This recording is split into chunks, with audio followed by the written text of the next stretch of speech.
Wow, মাঝমাঠ থেকে একার প্রচেষ্টায় মারাটার এই কেমন গোল! প্রথম আর্ধেই যেন রীতিমতো কাঁদছে ক্রোয়েশিয়া। হ্যাঁ দর্শক, বিস্তারিত জানতে পুরো ভিডিওটি না টেনে সম্পূর্ণ দেখুন। দর্শক, আজ ইউরোর বি গ্রুপের ম্যাচে মুখোমুখি হয়েছে স্পেন এবং ক্রোয়েশিয়া। আর আজকের ম্যাচের শুরু থেকে আক্রমণাত্মক ফুটবল খেলে আসছে দুই দলের ফুটবলাররা। তবে খেলার 29 মিনিটের মাথায় দুর্দান্ত এক গোল করে মারাটা।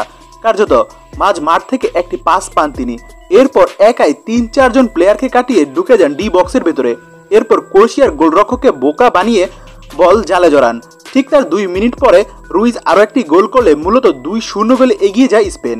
আর অন্যদিকে প্রথম থেকে ভালো খেলেও দুটি গোল হজম করতে হয়েছে লুকা মদ্রিচের ক্রোয়েশিয়ার। তবে আজকের ম্যাচে এখন পর্যন্ত 5টি শট করেছে স্পেন, যার মধ্যে 3টি ছিল অন টার্গেট। আর অন্যদিকে 5টি শট করে 2টি অন টার্গেটে রাখতে পেরেছে ক্রোয়েশিয়া।